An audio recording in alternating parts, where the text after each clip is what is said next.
ॐ अज्ञानतिमिरान्धस्य ज्ञानञ्जनशलाकया चक्षुरुन्मिलितं येन तस्मै श्रीगुरुवे नमः। नमो विष्णुपादाय कृष्णप्रेष्ठाय भूतले श्रीमते भक्तिवेदान्त स्वामिन्निति नामिने। नमस्ते सारस्वते देवे गौरवाणी प्रचारिणे निर्विशेष शून्यवादी पाश्चात्यदेशतारिणे। नमो महावदन्याय कृष्णप्रेमप्रदायते कृष्णाय कृष्णचैतन्य नामने गौरतुसे नमः। जय श्री कृष्ण चैतन्य प्रभु नित्यानंद श्री अद्वैत गदाधर शिवासादि गौर भक्त वृंद। हरे कृष्णा कृष्णा कृष्णा हरे हरे, हरे राम राम राम हरे हरे। हरे कृष्ण। तो आप सभी भक्तों का हार्दिक स्वागत है आज के गौर कथा में। तो हम लोग चर्चा कर रहे हैं आज श्री चैतन्य चरितमृत आदि लीला और इसका आ, 7वां अध्याय और प्यार संख्या 104 105 पे चर्चा कर रहे थे। तुम्हारा प्रभावे सवार आनंदित मन, कभू असंगत न है तुम्हारा वचन। प्रभु कहे वेदांत सूत्र, ईश्वर वचन व्यास रूपे कैलाया श्री नारायण। तो अभी श्री चैतन्य महाप्रभु वेदांत सूत्रों पे प्रवचन देना प्रारंभ कर चुके हैं मायावादी सन्यासियों को। और सबसे पहली बात तो वो स्पष्ट वर्णन किए कि वेदांत सूत्र ईश्वर का ही वचन है, साक्षात भगवान नारायण का ही वचन है, और जो कि उन्होंने वेद व्यास जी के रूप में आकर के उन्होंने इसकी रचना की। इसलिए ये जो रचना है ये पूर्ण रूप से जो इम्परफेक्शंस हैं, त्रुटियां हैं, दोष है, उससे मुक्त है। इसमें कोई दोष या त्रुटि नहीं है। महाप्रभु इसलिए ये बता रहे हैं, इस प्रमाणित करने के लिए कि वेदांत सूत्र अपने आप में कंप्लीट है। उसको कोई कमी नहीं है उसमें कि किसी व्यक्ति को आकर के मिस इंटरप्रिटेशन, अपना खुद का इंटरप्रिटेशन या व्याख्या दे करके समझाने का प्रयास करना पड़ेगा। और इस बेसिस पे महाप्रभु फिर प्रूव करेंगे कि कैसे शंकराचार्य ने जो प्रयास किया है वो जो है गलत व्याख्या प्रस्तुत करने का प्रयास किया है वेदांत सूत्रों पे। वेदांत सूत्र जो है अपने आप में परफेक्ट एंड कंप्लीट है, क्योंकि वो ईश्वर का वचन है। और ईश्वर के वचन में ये भ्रम प्रमाद विप्रलिप्सा कारण पाठ ईश्वर एवं वाक्य नहीं दोष ये सब। तो ये 4 प्रकार के जो दोष होते हैं, the material defects of mistakes, illusions, cheating, and sensory inefficiency do not exist in the words of the Supreme Personality of Godhead। भगवान के वचन में ये 4 प्रकार के दोष नहीं पाए जाते हैं। सबसे पहला दोष होता है सेंसरी इनएफिशिएंसी।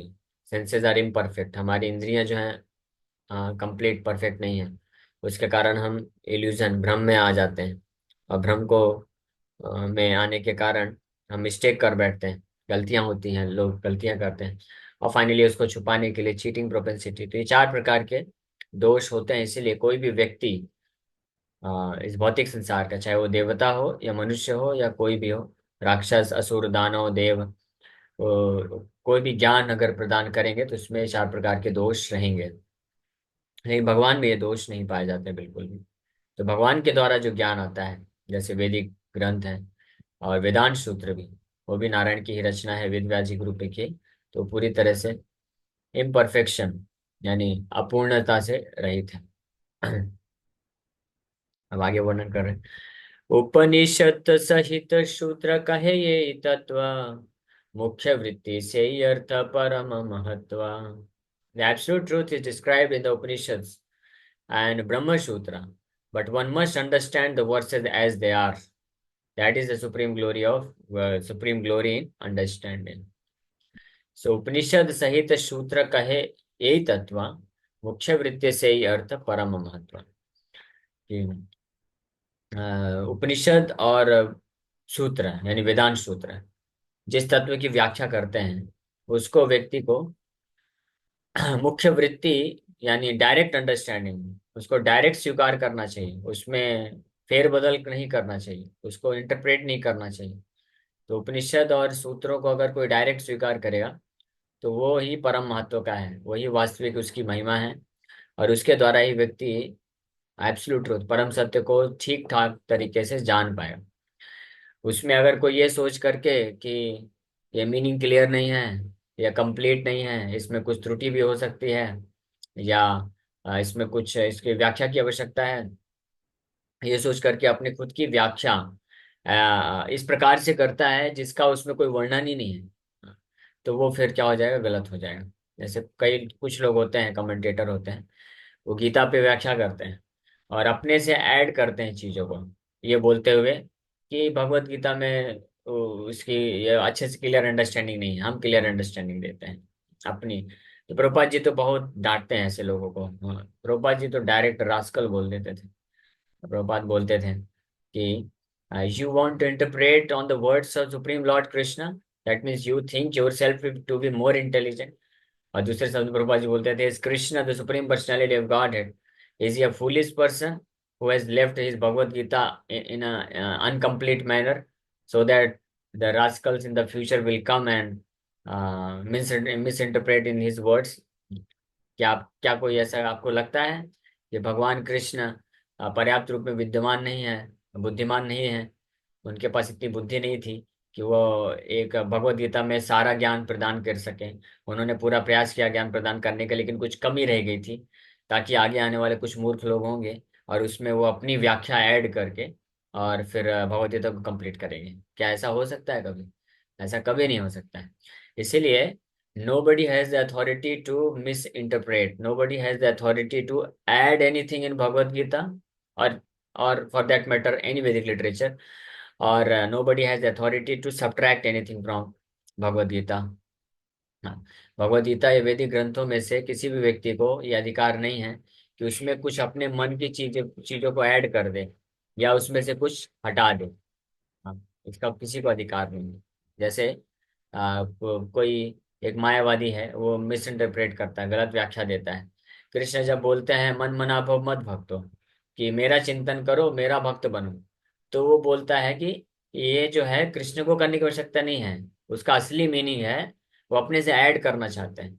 उसका असली मीनिंग है कि जब कृष्ण बोल रहे हैं कि मेरा चिंतन करो मेरा पूजा करो, तो इसका मतलब ये नहीं है, कृष्ण बोलना चाह रहे हैं कि उनके अंदर में जो निराकार ब्रह्म है उसका चिंतन करना है, उसका भक्त बनना है। हाँ, तो इस प्रकार का जो नॉनसेंस एडिशन है या मिस इंटरप्रिटेशन है, गलत व्याख्या है, that is not required. Bhagavad Gita में कृष्ण ने जितना बोला है वो अपने आप में कंप्लीट और परफेक्ट है, क्योंकि कृष्ण के वचन कभी जो है उसमें त्रुटियां नहीं हो सकती, इम्परफेक्शन नहीं हो सकता, इनकम्प्लीटनेस नहीं हो सकता है। इसी बात को महाप्रभु यहाँ पे जोर दे करके बोल रहे हैं। हम जब कुछ बोलते हैं या कुछ लिखते हैं या कुछ ज्ञान मैन्युफैक्चर करते हैं, तो उसमें कुछ कमियां हो सकती हैं, कुछ त्रुटियां हो सकती हैं, कुछ और उसको संशोधन करने की आवश्यकता होती है। हाँ, इसलिए जो भौतिक समाज में जो लेखक राइटर होते हैं, सब होते हैं, तो उनके जो बुक्स होती है तो उसको जब नया एडिशन आता है तो लिखते हैं हाँ कि संशोधित एडिशन, हाँ, और संशोधित किया गया है, हाँ, एडिट किया गया है। लेकिन भगवत गीता का न्यू एडिशन नहीं आया है आज तक। 5,000 साल पहले भी भगवत गीता के वैदिक ग्रंथ के वेदांत सूत्रों के उपनिषद के जो श्लोक थे, जो सूत्र हैं, वो एज इट इज आज भी हैं उपलब्ध, क्योंकि वो कंप्लीट है, परफेक्ट है। उसमें संशोधन करने की आवश्यकता नहीं है, यानी उसमें कुछ ऐड करके उसको कंप्लीट बनाने की आवश्यकता नहीं पड़ती है। ये बहुत महत्वपूर्ण चीज है, क्योंकि आगे आएगा, क्योंकि जब महाप्रभु वर्णन करना प्रारंभ करेंगे तो बताएंगे कि कैसे मायावादी लोग उसमें इस प्रकार से गलत व्याख्या देते हैं और अपना कुछ खुद का जो वर्ड जगलरी जिसको बोला जाता है, कि संस्कृत के कुछ शब्दों को इस्तेमाल करके ऐड करके वो प्रयास करते हैं, उसको कंप्लीट करने का प्रयास करते हैं, एज इफ कि वेदांत सूत्र जो है इनकम्प्लीट रह गया हो। लेकिन भगवान नारायण के जो वचन होते हैं वो कभी इनकम्प्लीट नहीं हो सकते हैं, उसमें कभी त्रुटियां यानी एरर करके पॉसिबिलिटी नहीं है, या कुछ कमी रह गई हो, वो ऐसा पॉसिबिलिटी नहीं है। इसीलिए महाप्रभु बोल रहे हैं यहाँ पे कि उपनिषद सहित सूत्र कहे यही तत्व, जिस तत्व के बारे में उपनिषद और वेदांत सूत्र व्याख्या करते हैं, समझाते हैं, उस तत्व को समझने के लिए मुख्य वृत्ति उसका स्वीकार करना चाहिए।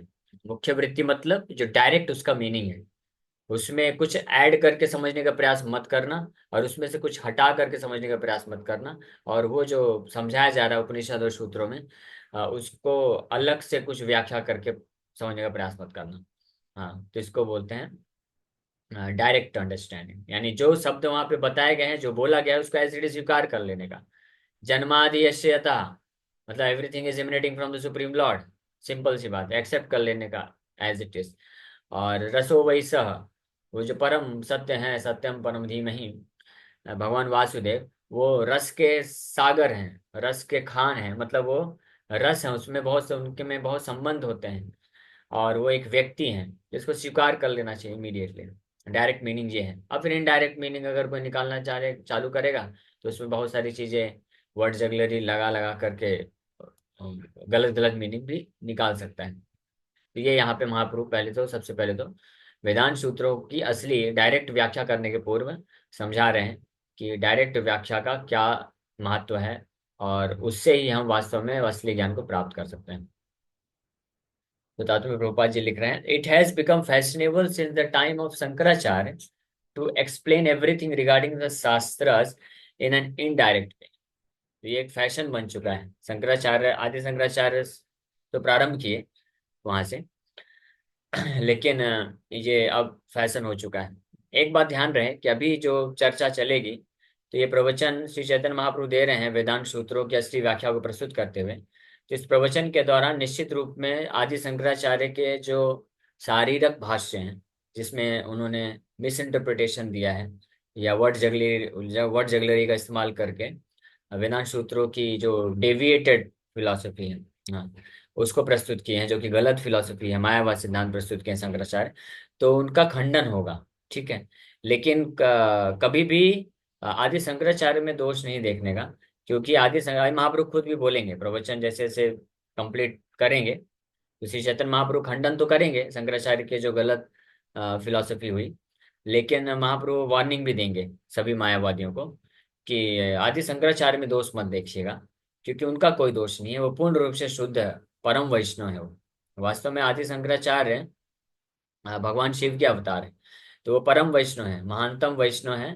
भगवान कृष्ण के आदेश पे वो आकर के इस प्रकार से गलत व्याख्या प्रस्तुत की है। तो हमेशा ये ध्यान रखना चाहिए कि तार दोष नहीं, ईश्वर आज्ञा पाए।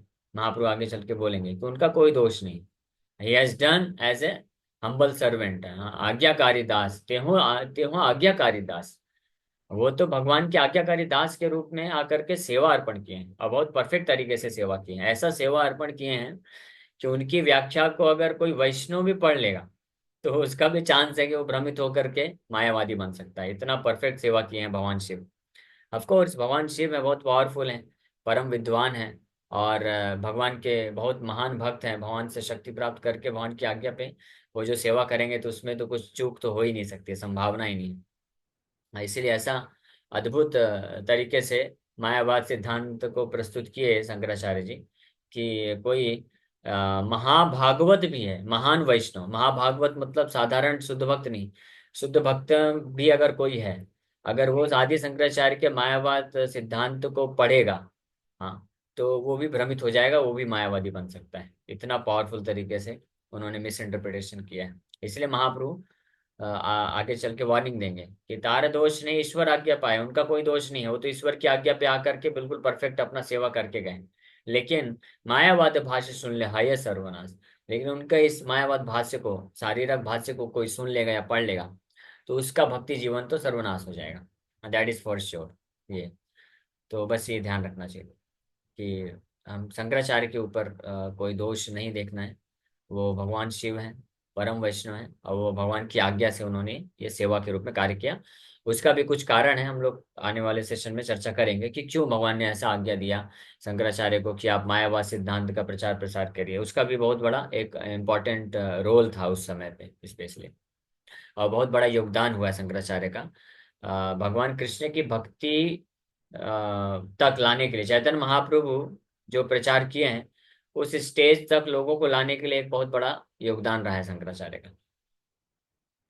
So scholars take pride in explaining everything in their own way, and they declare that one can understand the Vedic scriptures in any way he likes.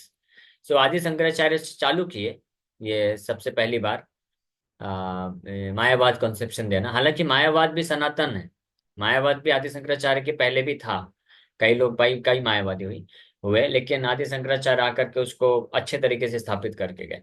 जिस प्रकार से कृष्ण का जो शुद्ध भक्ति का धर्म है, शुद्ध भक्ति है, वो एक सनातन प्रिंसिपल है, और वो हमेशा से रहता है। लेकिन जब लुप्त हो जाता है तो भगवान कृष्ण खुद आकर के पुनः स्थापित करते हैं, यदा यदा ही धर्मस्य ग्लानिर्भवति भारत। तो इसी प्रकार से मायावाद सिद्धांत भी सनातन प्रिंसिपल ही है इस भौतिक जगत में, इस भौतिक जगत में ही है, बस आध्यात्मिक जगत में तो वो सवाल ही नहीं उठता।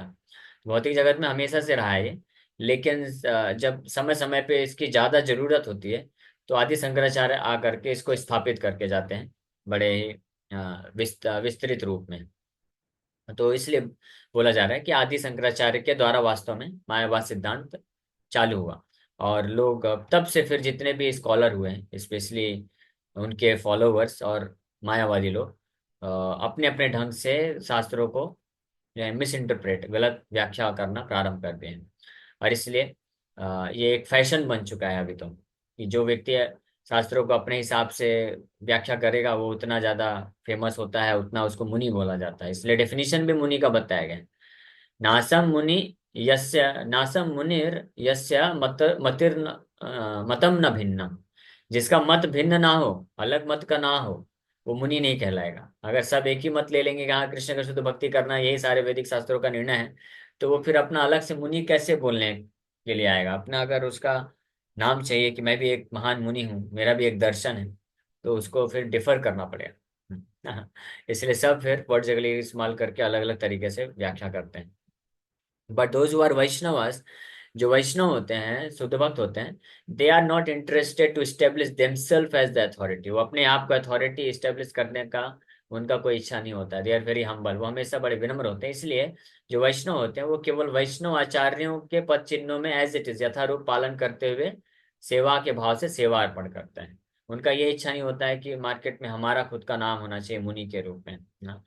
इसलिए वैष्णव अपने आप को यही बेस्ट मानते हैं कि हमारा यही क्रेडिट है, if we can just follow as it is the previous acharya. Prabhupada ji को जब, प्रभुपाद जी की भगवद गीता को एक साउथ इंडियन व्यक्ति पढ़ा, और उसने फिर प्रभुपाद जी के शिष्य को वो जो है कंप्लेन करता है, बोलता है, कंप्लेन बोले या जो भी है, कमेंट करता है। कमेंट करके बोलता है कि अरे आपके स्वामी जी ने तो कुछ नया लिखा ही नहीं, सब वही चीज है। क्या वही चीज है? वही चीज है जो मैंने रामानुजाचार्य की गीता में पढ़ा है, वही सेम चीज तो आपके स्वामी जी उसको इंग्लिश भाषा में लिख दिया, दैट्स ऑल। और कुछ गला, कुछ नया तो कुछ किए नहीं, ऐसे करके वो बोला। तो वो शिष्य जाके प्रभुपाद जी को बताया कि ऐसा ऐसा वो कमेंट किया है, कि आपने कुछ नया नहीं दिया है, आप तो बस रामानुजाचार्य ने वही जो गीता पे कमेंट्री लिखा है संस्कृत भाषा में, आपने उसी चीज को इंग्लिश में लिख दिया है। तो प्रभुपाद जी बोले yes that is true, that is my credit, वही मेरा क्रेडिट है। हाँ, that we do not manufacture anything new, we do not add, we do not subtract. हम कुछ एडिशन नहीं करते हैं, सब्ट्रैक्शन नहीं करते हैं। हाँ, यही हमारा क्रेडिट है। We follow as it is, हम यथारूप प्रस्तुत कर रहे हैं। इसलिए प्रभुपाद जी को जब कोई बहुत क्रेडिट देता था कि आपने वो कार्य कर दिखाया है जो पूरे इतिहास में कोई नहीं कर पाए, कोई साधु संत नहीं कर पाए, कि पूरे विश्व में कृष्ण का भक्ति का प्रचार प्रसार किए हैं, ये एक यूनिक है। जो प्रभुपाद जी बोलते हैं, बोले कि आई हैव नो क्रेडिट, मेरा इसमें कोई क्रेडिट नहीं है, मेरा इसमें कोई योगदान नहीं है खास। ये सब फिर प्रभुपाद जी बोलते ऐड करते हैं, but if at all I have got any credit, अगर कोई क्रेडिट है मेरा, मेरा खुद का कुछ योगदान अगर आप सोचते हो, तो वो केवल इतना ही है, that I have not means adulterated the teachings of previous acharya. पूर्ववर्ती आचार्यों की जो शिक्षा है उसको मैंने चेंज नहीं किया है, उसमें मैं अपना खुद का कुछ मिश्रण नहीं किया हूँ, मैन्युफैक्चरिंग नहीं किया मैंने। I have presented the teachings of previous acharyas as it is. That is my credit. इसलिए प्रभुपाद जी गीता लिखे तो बोले Srimad Bhagavad Gita as it is, यथारूप, जशी आहे तशी। तो ये एक क्रेडिट है वैष्णव का। वैष्णव जो होते हैं, शुद्ध वैष्णव जो होते हैं, they are not interested to manufacture anything new. कुछ नया करके दिखा करके समाज को स्थापित नहीं करना चाहते कि देखो हम कितना, हम भी कुछ नया करके दिखा रहे हैं, नहीं। They are interested to remain a humble servant of their previous acharyas. जो शुद्ध वैष्णव होते हैं उनका केवल एकमात्र इच्छा होता है कि हम अपने प्रीवियस अथॉरिटीज हैं, जो आचार्य हैं, उनके विनम्र भक्त, विनम्र दास बन करके रहें, और उनके बिहाफ में हम प्रचार प्रसार करें। इसलिए प्रभुपाद जी क्रेडिट दिए कि ये सारा जो इस्कॉन मूवमेंट फैल रहा है, this is by the mercy of my spiritual master. I am just the humble servant of my spiritual master. I am representative of my spiritual master. कि मैं अपने आध्यात्मिक गुरु का प्रतिनिधि हूँ, मैं अपने आध्यात्मिक गुरु का एक विनम्र सेवक हूँ। ये पूरा क्रेडिट उनको जाता है, और उनके जितने भी हमारे प्रीवियस आचार्य थे उनको जाता है। अल्टीमेटली लॉर्ड चैतन्य महाप्रभु, नित्यानंद प्रभु को प्रभुपाद जी क्रेडिट देते हैं। बट अन्य लोग जो होते हैं वो, the scholars take pride in explaining everything in their own way, and they declare that one can understand the Vedic scriptures in any way he likes. This any way you like method is foolishness, Prabhupada जी बोल रहे हैं। This any way you like method is a foolishness, मूर्खतापूर्ण कार्य है।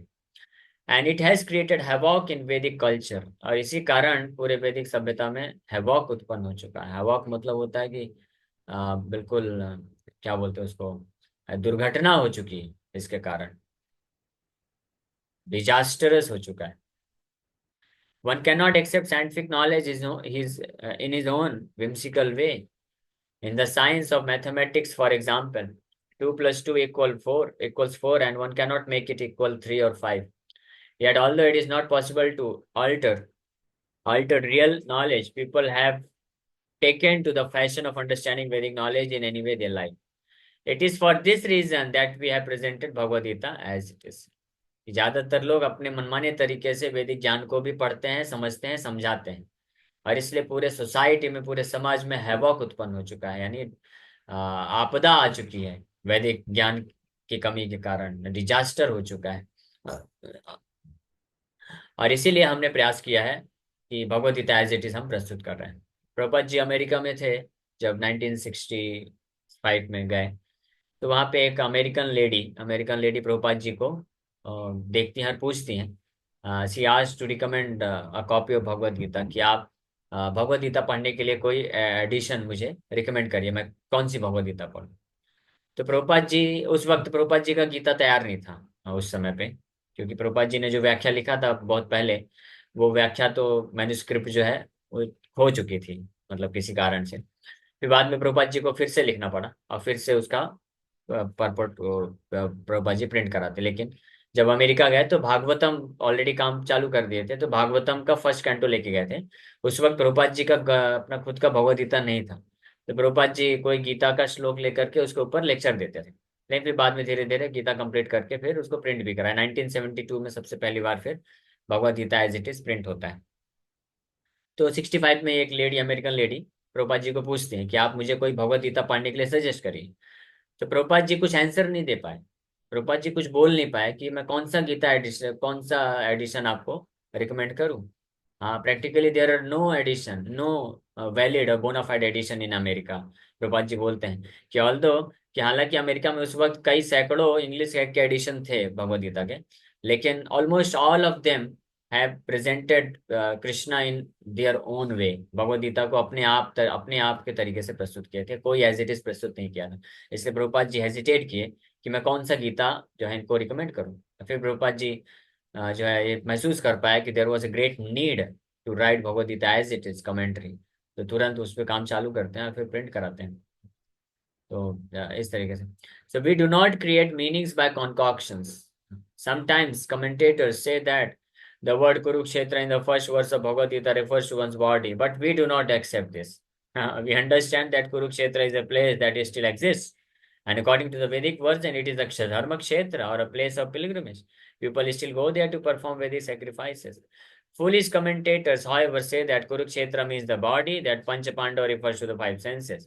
In this way, they distort the meaning and people are misled.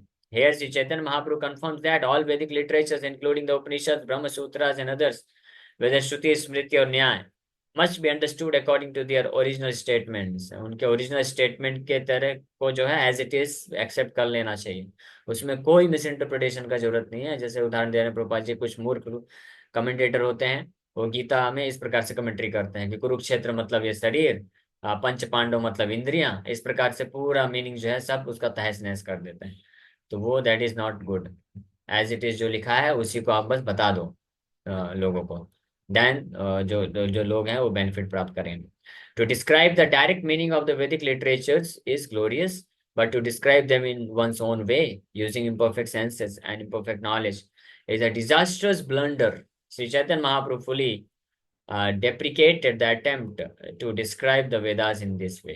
हाँ, चैतन्य महाप्रभु पूरी तरह से इसको अस्वीकार किया है, वैदिक शास्त्रों को इस प्रकार से वर्णन करने के लिए। ठीक है, तो हम लोग यहीं पे विराम करते हैं, कल और चर्चा करेंगे इस श्लोक पर। Thank you very much. Hare Krishna Krishna Krishna Hare Hare, Hare Rama Rama Rama Hare Hare. किसी भक्त का कोई प्रश्न है पूछ सकते हैं। हरे कृष्णा।